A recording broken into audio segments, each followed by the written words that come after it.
now is India Today's managing editor Gaurav Sawant, who's been there before Prime Minister Modi arrived to give us what was expected, the preparations like, and now that he's there.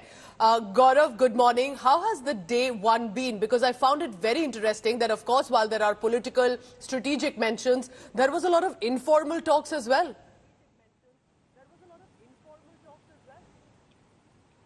Very long informal talks between India and Russia, between Prime Minister Narendra Modi and the Russian President Vladimir Putin, and the camaraderie, the bonhomie between the two heads of state and government was visible for all to see. Right from the word go, the grand reception, the moment Prime Minister Narendra Modi landed, Kremlin had laid out the red carpet for him. The first Deputy Prime Minister of Russia was there at the airport to receive him, a guard of honor.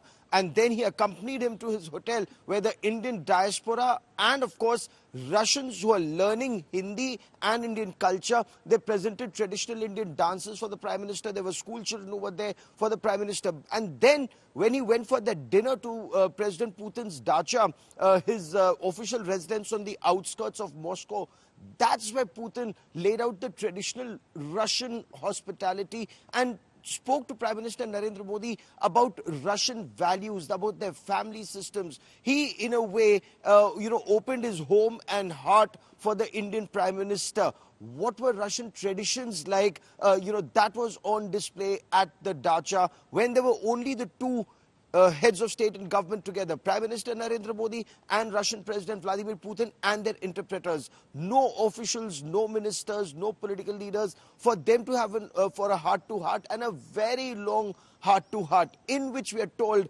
that Prime Minister Narendra Modi, while he understood what the Russian president was saying all along and conveyed India's points, one important point Prime Minister Narendra Modi conveyed to the Russian president, if I may, was one, solution for war cannot be found on the battlefield. That was very clear. And this wasn't just India's voice, this was the voice of the global south, because the global south is being adversely impacted by the Russia-Ukraine conflict, or as Russia calls it, its special operations there. Two, and very important, those Indians who were misguided, brought here and then made to join the Russian army and fight for Russians, and 4 of them have died, 10 of them fortunately repatriated. But the information that India has is between 35 and 50 may still be there as part of Russian forces in Ukraine. India wants their speedy repatriation. We are told that has also been taken up by India very emphatically. That was one of the top priorities for Prime Minister Narendra Modi, and in informal conversation that was also taken up with Russia. But more important, that meeting that went on till very late at night set the tone for what will happen now. So the Prime Minister has a diaspora event, and after the diaspora event, after he goes to Kremlin, pays tribute at the tomb of the unknown soldier, that's when the conversation starts between India and Russia on cooperation, and cooperation that will be futuristic, that will hold both countries in good stead, especially in the field of economy. How do you take that cooperation forward is something that the two governments and delegations will discuss, Pooja. Very important points that you're mentioning, and it's good to know that a friend can also have a certain independent advice and a voice also that has been conveyed, according to our sources, to Vladimir Putin. Also tell me this, Gaurav, because it's India and Russia, two strong independent leaders meeting each other, have met earlier as well. USA has watched very closely, and USA has given out a statement that India is our strategic partner, but says go and say to the Russian leadership that the UN Charter must be followed. So, of course, the West views this visit a certain way. They've had a certain view when we were taking the discounted crude oil during the war.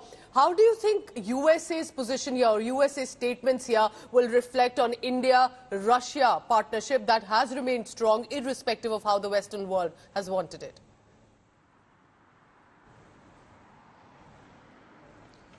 So this is something that that Kremlin had actually spoken of, the relationship between. Is what Dmitry Peskov had said, and that actually bears out with this statement. But the fact also remains that India and the United States are very strong strategic partners. There is no denying that fact, and India is keeping close or getting closer to the United States of America. But if I may, India's relationship with Russia is very strong, it's very traditional, it's held India. It's held India and Russia in very good stead in the past, for the past more than 50 years. And this is the relationship that India will not let go of. That's the message that Prime Minister Narendra Modi is carrying to the entire world when in his third tenure, Russia is the first country he visits. Gaurav, one of my final questions would be, because today is the day 2 with the Param Dost, which I thought was a very interesting mention. What can we expect today? Because yesterday was not just about official meetings, it was a horse show. There were informal talks, dry fruits and desserts were served. Day 2, what can we expect specifically when it comes to India's issues, India's relationship with Russia? What are you picking up with this friend that we have in Russia?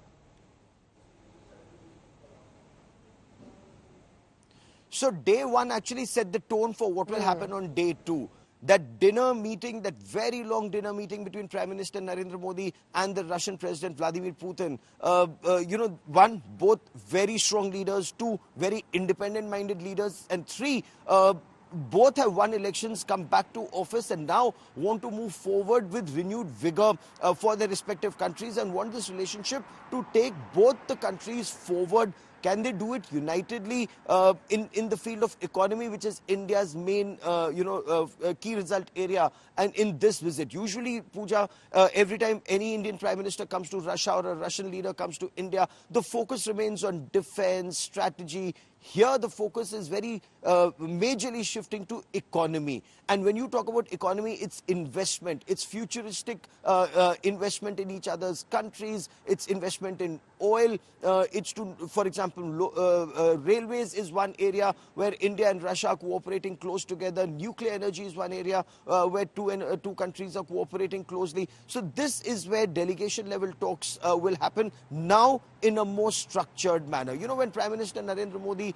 returned to his hotel, that's when both the leaders, the Prime Minister to the Indian team, the Russian President to his team, would have issued directions on how to move forward. Once direction comes from the top, both sides are more accommodating to each other's concerns, perhaps, which we shall see in the vision document that comes out later today, and the joint statement that comes out. That, we are told, is both sides are burning the midnight oil on that joint statement, and a lot more is expected on forward movement between the two countries on that, especially addressing issues like trade imbalances and investment. Gaurav, I do have just one quick question. You know, apart from what happens politically, there's an itinerary set.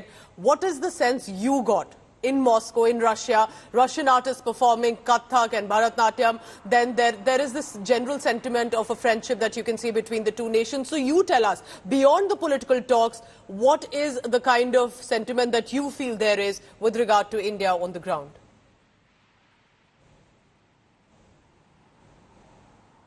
Not just the Russian president and the Russian leadership, but even common Russians on ground, especially in Moscow. One, they're very well aware of India's growing importance in the world and India's strategic partnership with Russia, a traditional, historic partnership. The people-to-people contact has been immense for decades. Do remember that Raj Kapoor films or Hindi films of the 1950s, 60s era, they were extremely popular in Russia.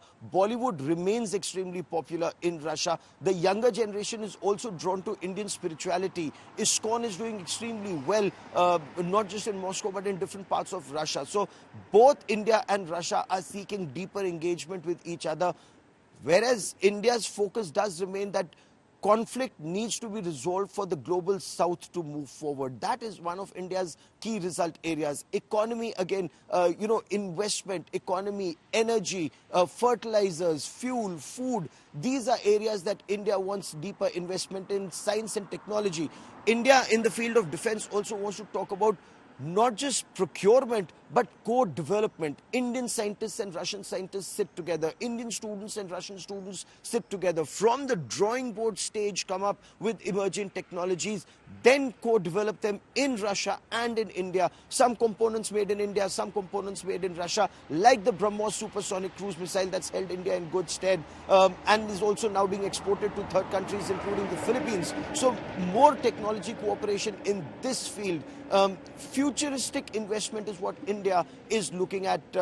And let's see how much India and Russia are able to put pen to paper, commit on it, how many MOUs are signed, and how quickly is this actioned on ground. Absolutely fascinating. You know, such different cultures, and yet the kind of friendship, trust and an understanding to have that cultural friendship also is absolutely incredible between Russia and India. May that remain. Gaurav Sawant is on the ground in Moscow. Gaurav, looking forward to your coverage on day 2 as well. Thank you very much for a detailed perspective this morning on the First Up.